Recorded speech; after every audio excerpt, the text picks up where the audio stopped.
Good morning student, मैं दिलीप गुप्ता।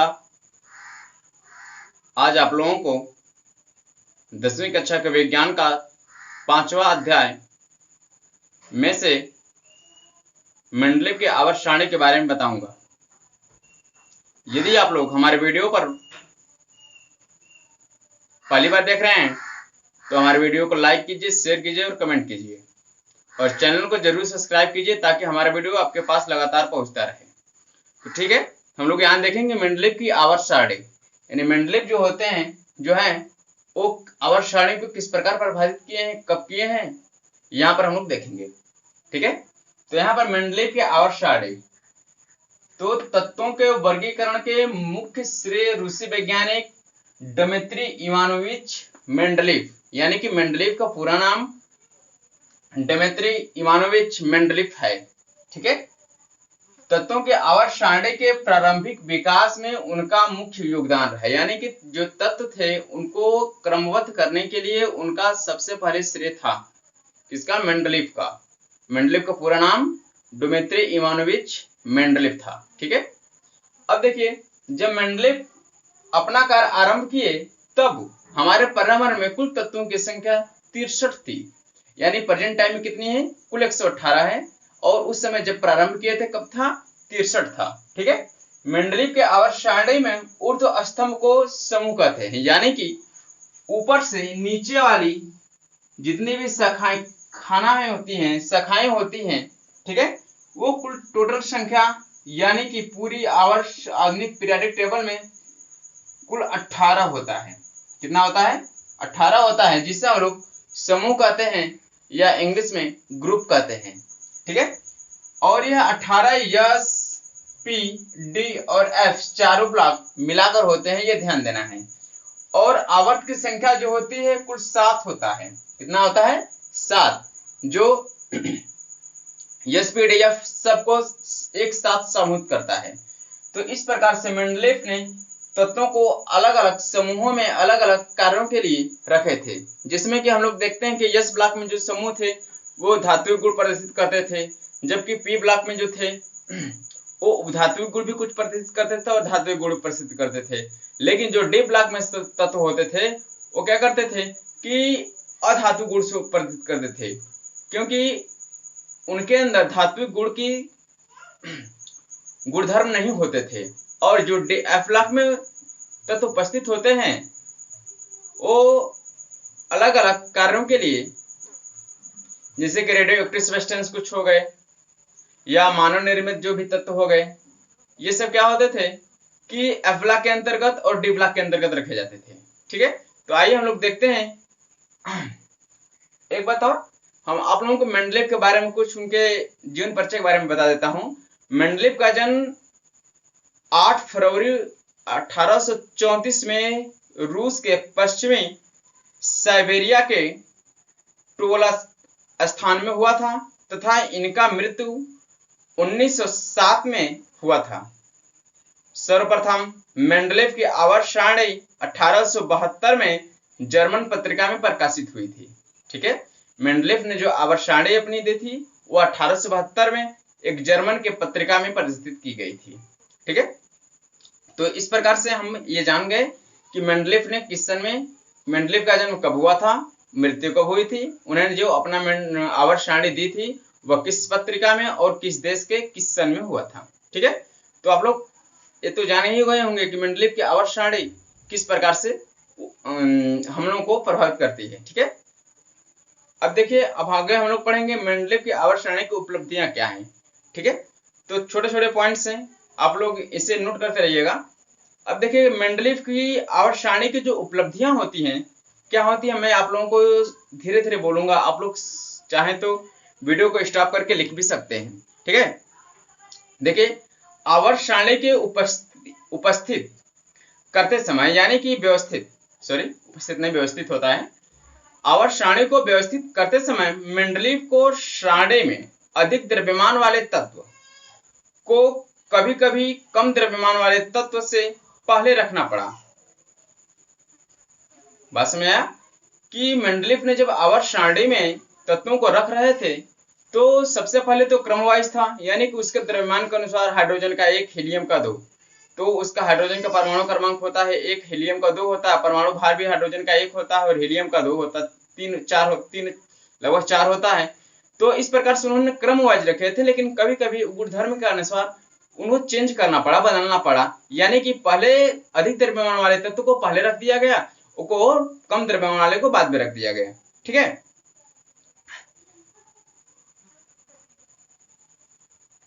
इन्हें उल्टने के लिए बस एक ही मकसद था कि इनके गुणधर्म क्या रहे, समान रहे, यानी कि अधात्विक गुण के द्रव्यमान जो है अधिक, अधात्विक गुणधर्म के जो तत्व होते हैं वो अधिक द्रव्यमान वाले होते हैं।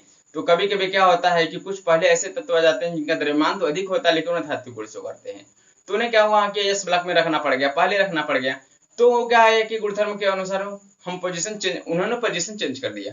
ठीक है, जैसे कि कोबाल्ट और निकेल, जैसे कि कोबाल्ट और निकेल, जो कोबाल्ट था उसका परमाणु क्रमांक परमाणु द्रव्यमान 58.9 होता है। कितना होता है? 58.9, यानी कि कोबाल्ट का परमाणु क्रमांक 58.9, जबकि निकेल का 58.7 होता है। तो इस प्रकार से क्या हुआ, निकेल, कोबाल्ट, निकेल, यानी कि इसका 27, 28, यानी कि परमाणु क्रमांक 27, और जबकि इसका परमाणु भार क्या है, अधिक है। इसका परमाणु भार कोबाल्ट की अपेक्षा क्रमांक अधिक है, तो परमाणु भार क्या है, कम है।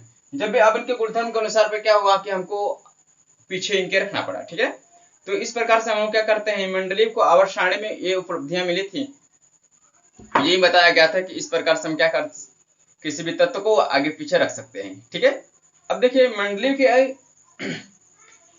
मेंडलीव के वर्गीकरण की सीमाएं, यानी कि मेंडलीव जो थे वो किन किन बातों को ध्यान में रखते हुए और उनकी सीमाएं क्या थी, मतलब क्या क्या बताए थे वो।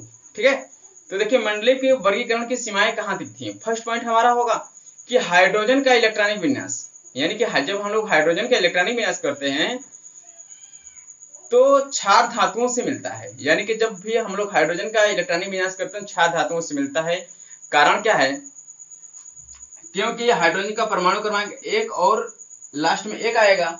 जब 1, 2, 3 संभवतः आते रहते हैं लास्ट में, किसी भी तत्व के इलेक्ट्रॉनिक विन्यास करते समय यदि लास्ट कक्ष में इलेक्ट्रॉनों की संख्या 1, 2, 3 हो जाती है तो वह संभवतः क्षार के रूप प्रदर्शित करते हैं, यह ध्यान देना है। ठीक है, तो इस प्रकार से क्या हुआ कि हाइड्रोजन के इलेक्ट्रॉनिक विन्यास क्षार धातुओं से मिलता है। क्षार धातुओं की बात, हाइड्रोजन भी हैलोजन, ऑक्सीजन एवं सल्फर के समान होते हैं। ठीक है, ये ध्यान देना है कि ऑक्सीजन जो होता है क्षार धातुओं की भांति हैलोजन, ऑक्सीजन और सल्फर समूह से क्या होता है, बिलोंग करता रहता है, मिलता जुलता रहता है। सेकेंड पॉइंट क्या है हमारा, मेंडलीव ने हाइड्रोजन की आवर्त सारणी में कोई स्थान नहीं दिए, यानी कि मेंडलीव जो बताए कि हाइड्रोजन को हम किसी भी स्थान पर रख सकते हैं, इसका फिक्स स्थान नहीं है, क्योंकि हाइड्रोजन अन्य सभी तत्वों के साथ भी रिएक्शन लगातार करता रहता है। जैसे कि हाइड्रोजन के साथ कर सकता है तो ऑक्सीजन के साथ कर सकता है, नाइट्रोजन के साथ कर सकता है, कोबाल्ट के साथ कर सकता है, यानी कि अन्य तत्व, बहुत सारे तत्वों के साथ क्या होता है, हाइड्रोजन हमेशा रिएक्ट होता रहता है।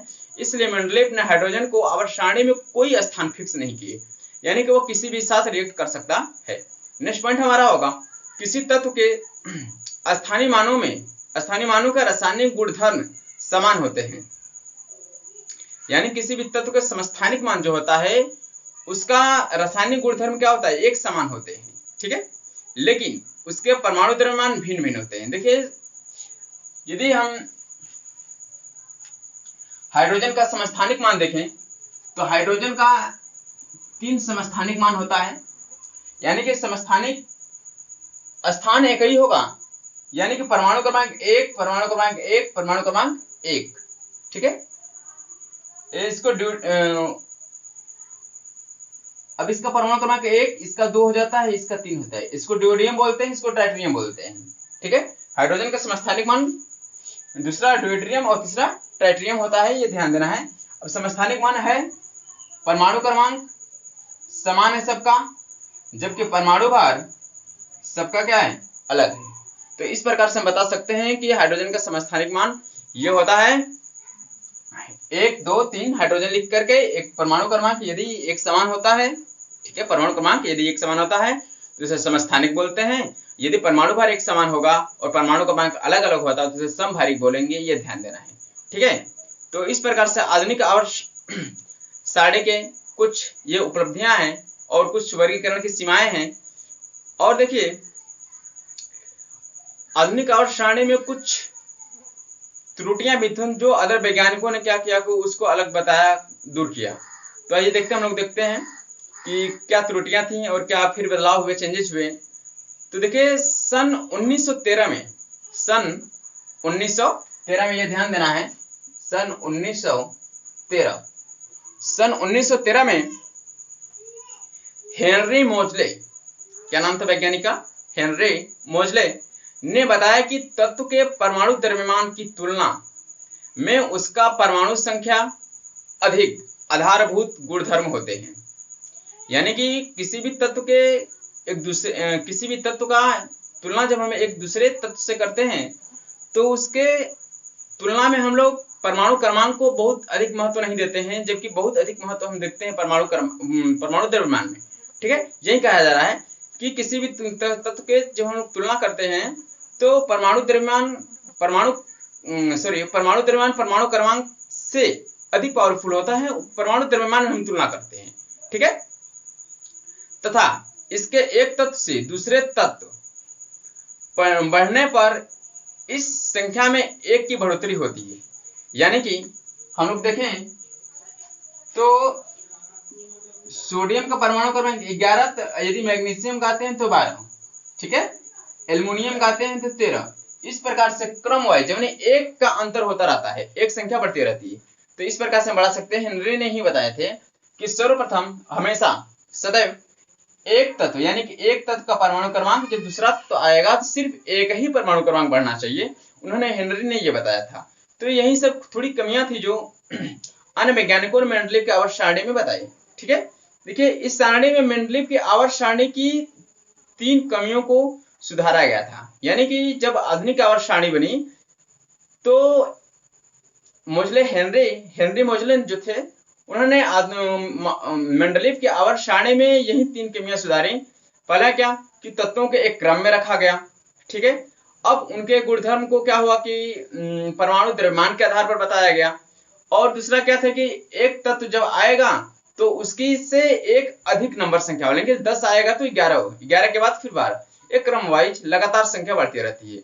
तो हेनरी मोजले ने यही बताए थे कि आधुनिक आवर्त सारणी में मेंडलीव की आवर्त सारणी से क्या मेंडलीव की आवर्त सारणी में क्या कमियां थी, उन्होंने ये बताया था, ठीक है।